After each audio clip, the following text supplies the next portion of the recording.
Hello students. Last video में हमने अपना चैप्टर नंबर 7 स्टार्ट किया था। चैप्टर 7 का इंट्रोडक्शन वाला पार्ट हमने स्टार्ट किया था।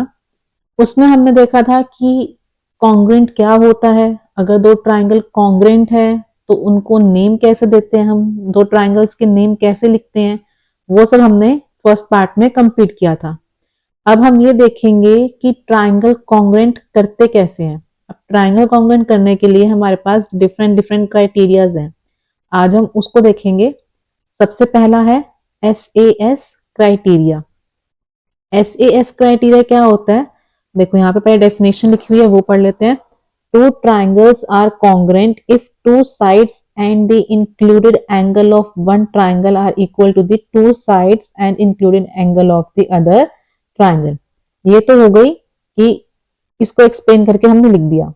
अब है क्या चीज, उसको देखते हैं। देखो यहाँ पे क्या है, दो ट्राइंगल है आपके पास। एक हम ले लेते हैं ABC, ये हो गया हमारा A, B और C। ऐसे ही एक और ट्राइंगल लेंगे PQR ले लेते हैं। दो ट्राइंगल्स हो गए ABC एंड PQR। अब यहाँ पे जो S है, S स्टैंड कर रहा है साइड के लिए, मतलब SAS। S means side, A means angle, और ये जो S है इसका मतलब क्या हो गया हमारा साइड। तो दो साइड होनी चाहिए और एक एंगल होना चाहिए। यहाँ पे वही लिखा हुआ है, दो ट्राइंगल्स कॉन्ग्रुएंट कब होंगे, जब दो साइड्स और उनके बीच का एंगल, सपोज ये और ये साइड है तो एंगल कौन सा होना चाहिए, इन दोनों साइड्स के बीच का होना चाहिए, ये वाला एंगल। जैसे मैं बोल रही हूँ AB किसके इक्वल है, एक साइड इसकी इक्वल होनी चाहिए दूसरे ट्राइंगल की साइड के। तो अगर AB इक्वल्स टू PQ है और BC इक्वल्स टू QR है, देखो ये हो गई हमारी फर्स्ट ट्राइंगल की साइड, ये हो गई हमारी सेकंड ट्राइंगल की साइड। फर्स्ट ट्राइंगल की साइड, सेकंड ट्राइंगल की साइड। और क्या बोल रखा है, उनके बीच का एंगल, हमेशा एंगल कौन सा होना चाहिए, दोनों साइड के बीच का। तो एंगल B किसके इक्वल हो जाएगा, एंगल Q के। अगर हमको ये तीन चीज मिल रही है तो हम क्या बोलेंगे, कौन सा क्राइटेरिया हमारा, SAS। ठीक है, अगर ये साइड इसके इक्वल, ये वाली साइड इसके इक्वल और ये एंगल इसके इक्वल, आप क्वेश्चन के अकॉर्डिंग आप ये भी मिल सकती है, पर क्या कंडीशन होनी चाहिए, इन दोनों के बीच का एंगल होना चाहिए। ठीक है, तो यहाँ पे डेफिनेशन यही कह रही है कि दो साइड्स इक्वल होनी चाहिए दूसरे ट्राइंगल की दो साइड्स के। ठीक है, और जो उनके बीच का एंगल है वो इक्वल होना चाहिए दूसरे ट्राइंगल के बीच के एंगल के। तो ये हो जाएगा हमारा SAS क्राइटेरिया। अब नेक्स्ट क्राइटेरिया देखते हैं, नेम क्या है इसका, ASA क्राइटेरिया। अब A से ही आपको समझ आ जाएगा, A का मतलब मैंने क्या बताया आपको, एंगल। तो ये आपका क्या हो जाएगा, एंगल। S मीन्स साइड और A मीन्स अगेन एंगल। पहले आपका क्या था, SAS, दो साइड्स के बीच वाला एंगल लेना था। अब यहाँ पे क्या है, ASA मीन्स दो एंगल्स के बीच वाली साइड लेनी है। कैसे, देखो दो ट्राइंगल्स लेंगे, एक हो गया हमारा अगेन ABC मान लेते हैं, और दूसरा ट्राइंगल ले लेते हैं PQR। ये हो जाएगा PQR, दो ट्राइंगल्स लिए। अब यहाँ पे जैसे नेम दे रखा है ASA मीन्स एंगल, उसके बाद साइड और फिर उसके साथ वाला एंगल। सपोज A और C एंगल ले लिया, तो एंगल और ये वाला एंगल, और साइड कौन सी होनी चाहिए, इन दोनों एंगल के बीच वाली कौन सी आ रही है हमारी, AB means angle side angle. ऐसे ही यहाँ पे क्या होगा, एंगल A P के लिए, C Q के लिए, और साइड है तो क्या आ जाएगी हमारी ये। तो कैसे लिखेंगे यहाँ पे कि एंगल A हमारा किसके इक्वल है, एंगल P के। AC किसके इक्वल है हमारा, पी क्यू के, और एंगल सी किसके इक्वल है हमारा, एंगल क्यू के। हमेशा क्या होना चाहिए, कोई भी दो एंगल और उसके बीच की साइड आनी चाहिए, ठीक है। और क्या देखोगे, एक एंगल इस ट्राइंगल का इक्वल होना चाहिए दूसरे ट्राइंगल के एंगल के, ये चीज मेन है। अब ये वाला एंगल और ये वाला एंगल और उसके बीच की साइड आ रही है, तो आप कौन सा क्राइटेरिया बोलोगे, ए एस ए। ये आपको पता कैसे लगेगा, ये आपको क्वेश्चन में इंफॉर्मेशन दे रखी होगी, वहां से आपको देखना पड़ेगा कि कौन सा क्राइटेरिया यूज हो रहा है।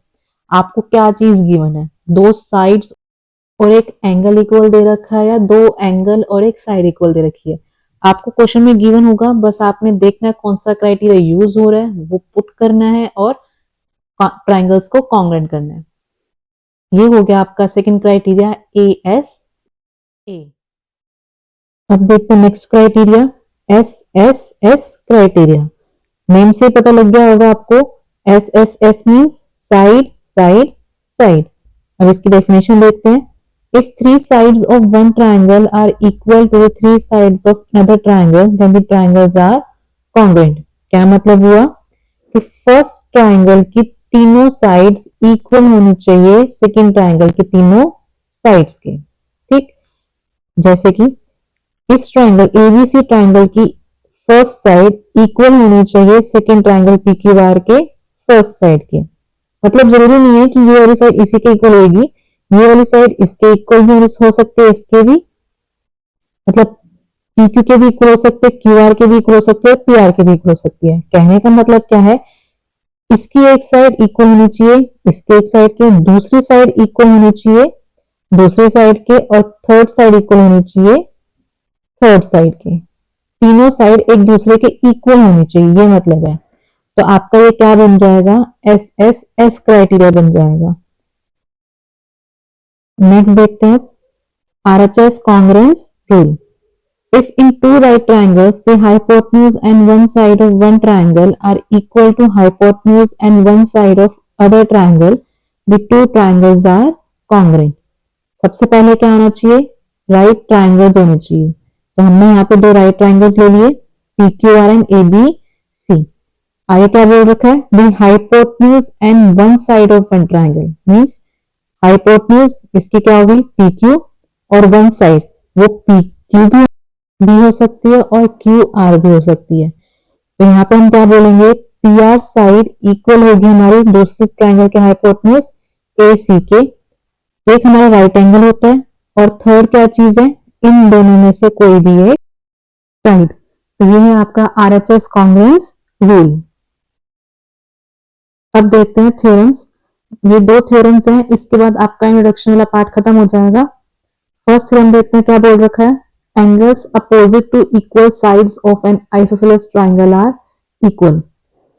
आपको एक isosceles triangle दे रखा है, isosceles triangle का मतलब क्या होता है, दो साइड्स आपकी इक्वल होती है। तो ये हो गया आपका एक isosceles triangle, मान लिया ए बी सी।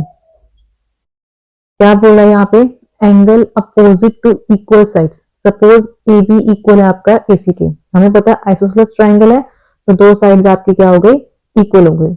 अब जो दो साइड्स इक्वल है, इनके जो अपोजिट एंगल बन रहे हैं, अब ए बी के अपोजिट क्या बनेगा, देखो यहाँ से क्या आएगा, एंगल सी, और ए सी के अपोजिट क्या आएगा, यहाँ से क्या बनेगा, angle B.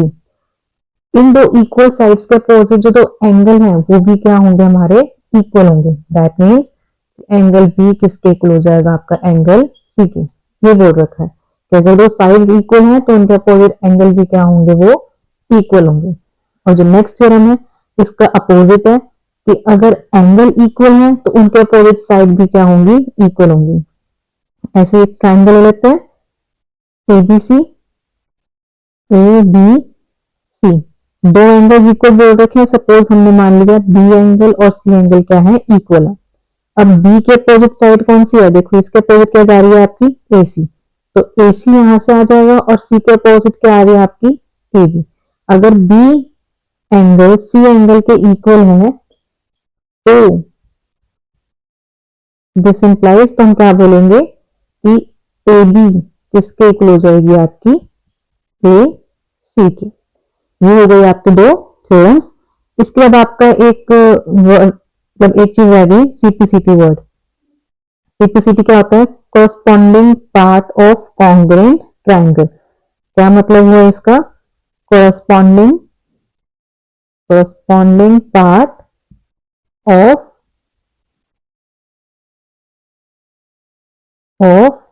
Congruent triangle means क्या हुआ इसका? अगर दो ट्रायंगल कॉन्ग्रुएंट हैं तो उनके कोरस्पॉन्डिंग पार्ट भी क्या होंगे? इक्वल होंगे। ये मैंने आपको पहले भी बताया, कोरस्पॉन्डिंग पार्ट्स मीन्स अगर suppose A B C congruent है ट्रायंगल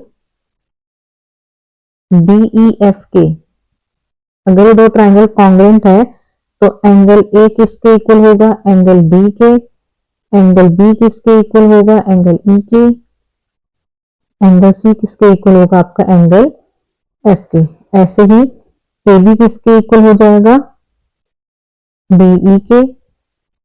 बी सी आपका किसके इक्वल होगा? ई एफ के। और ए सी किसके इक्वल होगा? आपका डी एफ के। ये होता है हमारा सीपीसीटी। क्वेश्चंस करोगे आपको वहां समझ आ जाएगा कि सीपीसीटी वर्ड हम कैसे यूज कर रहे हैं। इसी के साथ आपका इंट्रोडक्शन वाला पार्ट कंप्लीट होता है। नेक्स्ट वीडियो में हम इसके क्वेश्चंस देखेंगे।